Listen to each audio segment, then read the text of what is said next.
നിയമസഭാ തെരഞ്ഞെടുപ്പിൽ കേരളത്തിലുണ്ടായ തകർപ്പൻ ജയത്തിന് പിന്നാലെ കെ.പി.സി.സി അധ്യക്ഷൻ സണ്ണി ജോസഫ് മന്ത്രിസഭയിലേക്ക് എത്തുമെന്ന് ഏതാണ്ട് ഉറപ്പായിട്ടുണ്ട്. അപ്പോൾ സണ്ണി ജോസഫ് മന്ത്രിസഭയിലേക്ക് എത്തുമ്പോൾ പുതിയ ഒരു കെ.പി.സി.സി പ്രസിഡന്റിനെ കണ്ടെത്താനുള്ള ഒരു നീക്കം ആരംഭിച്ചു കഴിഞ്ഞു എന്നാണ് പാർട്ടി വൃത്തങ്ങളിൽ നിന്ന് ലഭ്യമാകുന്ന സൂചന. നിരവധി പേരുകൾ കെ.പി.സി.സി അധ്യക്ഷ സ്ഥാനത്തേക്ക് പറഞ്ഞു കേൾക്കുന്നുണ്ട്. അതിൽ ഒന്നാമത് Benny Behanan, Chalakudy M P Benny Behanan, Mavelikkara M P Kodikunnil Suresh, Pathanamthitta M P Anto Antony, ഈ 3 പേരുകൾ ഇന്ന് കെ.പി.സി.സി അധ്യക്ഷ സ്ഥാനത്തേക്ക് പരിഗണനയിലുണ്ട് എന്നാണ് മനസ്സിലാക്കാൻ കഴിയുന്നത്. കഴിഞ്ഞ ദിവസം കോൺഗ്രസ് അധ്യക്ഷൻ മല്ലികാർജ്ജുൻ ഖാർഗെയുമായി കൊടിക്കുന്നിൽ സുരേഷ് എം പി അദ്ദേഹത്തിന്റെ വസതിയിലെത്തി കൂടിക്കാഴ്ച നടത്തിയിട്ടുണ്ട്. ബെന്നി ബെഹനാൻ എം പിയുടെ പേരിനും മുൻതൂക്കമുണ്ട് എന്നാണ് മനസ്സിലാക്കാൻ കഴിയുന്നത്. ജാതി മത സമവാക്യങ്ങളെല്ലാം പരിഗണിച്ചായിരിക്കും കെ.പി.സി.സി അധ്യക്ഷനെ നിയമിക്കുക. നിലവിലെ പശ്ചാത്തലത്തിൽ സണ്ണി ജോസഫ് എന്തായാലും മന്ത്രിസഭയിലേക്ക് ഉണ്ടാകുമെന്ന് ഉറപ്പായിട്ടുണ്ട്. ആ ഒരു സാഹചര്യത്തിലാണ് കെ.പി.സി.സി അധ്യക്ഷന്റെ മാറ്റം ഉൾപ്പെടെയുള്ള വിഷയങ്ങൾ ചർച്ചയാകുന്നത്. കെ.പി.സി.സി അധ്യക്ഷനായിരുന്ന കെ സുധാകരനെ അനാരോഗ്യത്തെ തുടർന്നാണ് ആ സ്ഥാനത്ത് നിന്ന് മാറ്റി പകരം സണ്ണി ജോസഫിനെ ആ സ്ഥാനത്ത് കൊണ്ടുവന്നത്. അതിനുശേഷം നടന്ന നിയമസഭാ തെരഞ്ഞെടുപ്പിലും ലോക്കൽ ബോഡി തെരഞ്ഞെടുപ്പിലൊക്കെ മിന്നും വിജയം പാർട്ടിക്ക് നേടിക്കൊടുക്കാൻ അദ്ദേഹത്തിന്റെ കീഴിൽ കഴിഞ്ഞിട്ടുണ്ട് എന്നൊരു ചാരിതാർത്ഥ്യത്തോടു കൂടിയാണ് സണ്ണി ജോസഫ് കെ.പി.സി.സി അധ്യക്ഷ പദം ഒഴിയാൻ പോകുന്നത്. എന്തായാലും കൊടിക്കുന്നിൽ സുരേഷോ ബെന്നി ബെഹനാനോ ആന്റോ ആന്റണിയോ, ഈ ചോദ്യമാണ് അണിയറയിൽ ഉയർന്നുകൊണ്ടിരിക്കുന്നത്. ഒരു ക്രിസ്ത്യൻ മതവിഭാഗത്തിൽ നിന്നൊരാൾ വരട്ടെ എന്നാണ് പാർട്ടി തീരുമാനമെങ്കിൽ അതിൽ പ്രഥമ പരിഗണന ബെന്നി ബെഹനാന് തന്നെയാണ് എന്നാണ് മനസ്സിലാക്കാൻ കഴിയുന്നത്. ആന്റോ ആന്റണിയും അരയും തലയും മുറുക്കി രംഗത്തുണ്ട്. കേരളത്തിൽ ഒരു ദളിത് കെ.പി.സി.സി അധ്യക്ഷൻ വരട്ടെ എന്നാണ് കൊടിക്കുന്നിൽ സുരേഷ് മല്ലികാർജ്ജുൻ ഖാർഗെയോട് ആവശ്യപ്പെട്ടിരിക്കുന്നത്.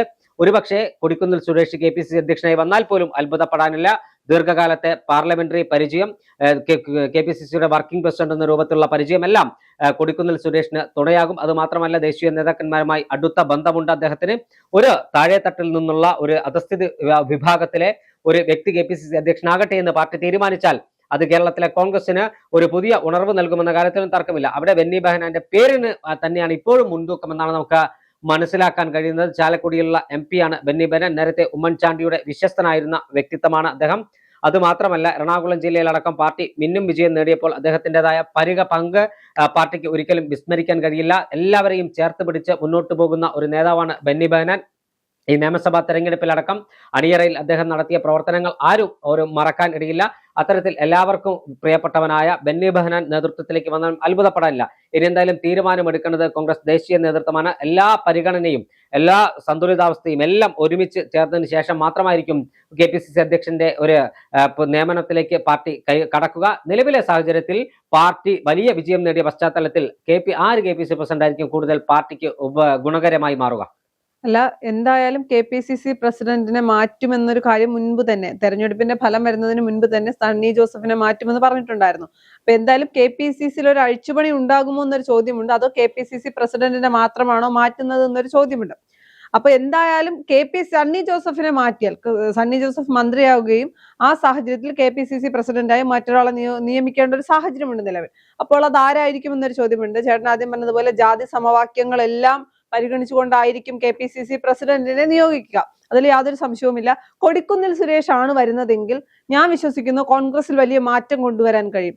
നമ്മൾ എപ്പോഴും പറയുന്ന കോൺഗ്രസ് പരിഗണിക്കുമ്പോൾ ജാതി സമവാക്യങ്ങളെല്ലാം പരിഗണിച്ചുകൊണ്ട് തന്നെയാണ് കോൺഗ്രസ് കെ.പി.സി.സി പ്രസിഡന്റിനാകട്ടെ സ്ഥാനാർത്ഥികളെയൊക്കെ പ്രഖ്യാപിക്കാറ്. എന്നാൽ കൊടിക്കുന്നിൽ സുരേഷ് പറയുന്നത് ഒരു ദളിത് വിഭാഗത്തിലുള്ള ഒരാൾ കെ.പി.സി.സി പ്രസിഡന്റ് ആകട്ടെ എന്ന് പറയുകയും അത് ഹൈക്കമാൻഡ് അംഗീകരിക്കുകയും ചെയ്ത് കൊടിക്കുന്നിൽ സുരേഷിനെ കെ.പി.സി.സി പ്രസിഡന്റ് ആക്കുകയാണെങ്കിൽ, ചേട്ടൻ ആദ്യം പറഞ്ഞതുപോലെ പാർലമെന്റിൽ പ്രവർത്തിച്ച പരിചയമുണ്ട്, മുതിർന്ന നേതാക്കളുമായി നല്ല ബന്ധമുണ്ട്. അങ്ങനെയൊക്കെ കൊടിക്കുന്നിൽ സുരേഷ് തന്റെ കഴിവ് തെളിയിച്ച വ്യക്തിയാണ്.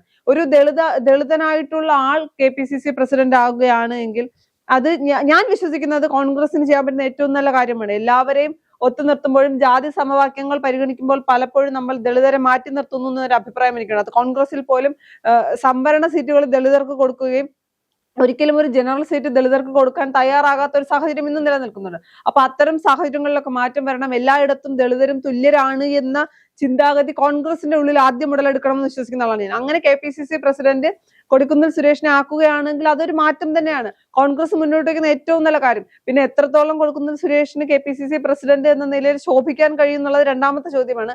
കാര്യം ഇത്രയും പരിചയമുള്ള അല്ലെങ്കിൽ ഇത്രയും എക്സ്പീരിയൻസ് ഉള്ളത് കൊണ്ട് അദ്ദേഹം നന്നായി വർക്ക് ചെയ്യാൻ കഴിയുമെന്നാണ് എന്റെ വിശ്വാസം.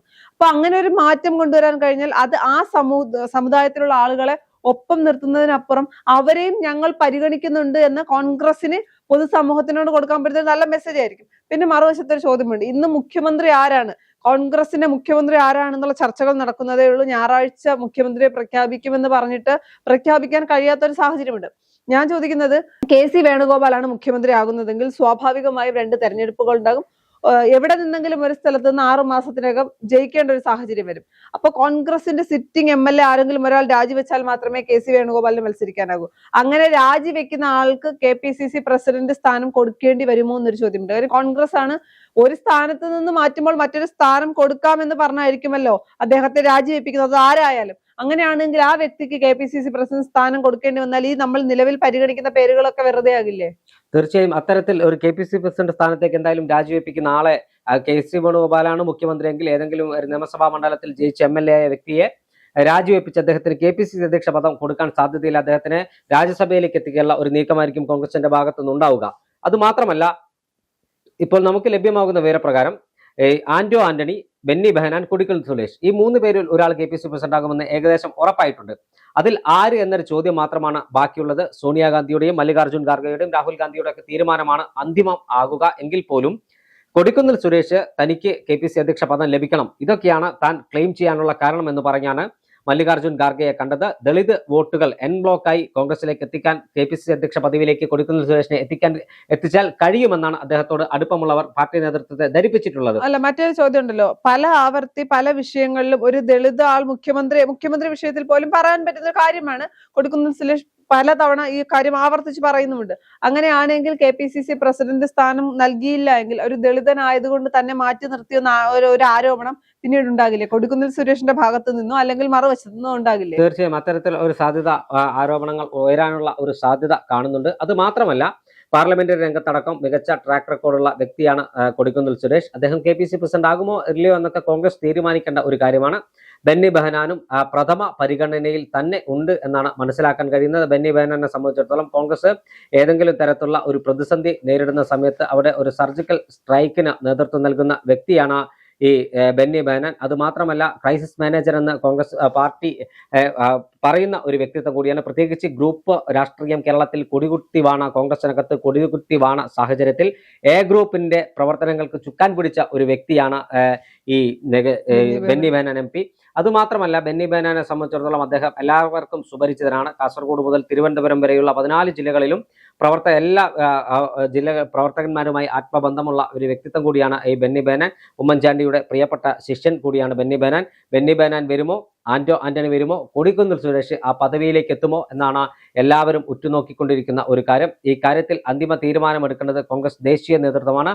മല്ലികാർജ്ജുൻ ഖാർഗെയും രാഹുൽ ഗാന്ധി അടക്കമുള്ളവർ ഇക്കാര്യത്തിൽ തീരുമാനമെടുക്കും. എന്തായാലും മന്ത്രിസഭ എല്ലാം അധികാരമേറ്റതിന് ശേഷം ഈ സണ്ണി ജോസഫ് KPCC അധ്യക്ഷ പദവി ഒഴിഞ്ഞ് അദ്ദേഹം മന്ത്രിസഭയിലേക്ക് എത്തുകയാണെങ്കിൽ അതിനുശേഷം മാത്രമായിരിക്കും ഇത്തരത്തിൽ ഒരു ചർച്ചയിലേക്ക് പാർട്ടി കടക്കുക. എന്തായാലും ഈ 1-2 മാസത്തിനുള്ളിൽ KPCC അധ്യക്ഷനെ പ്രഖ്യാപിക്കുമോ എന്ന് ചോദിച്ചാൽ എത്രയും വേഗം പ്രഖ്യാപിക്കാനുള്ള നീക്കമാണ് നടക്കുന്നത്. പക്ഷേ അതിന്റെ നടപടികൾ ആരംഭിക്കുക പുതിയ മന്ത്രിസഭ അധികാരമേറ്റതിന് ശേഷം മാത്രമായിരിക്കും.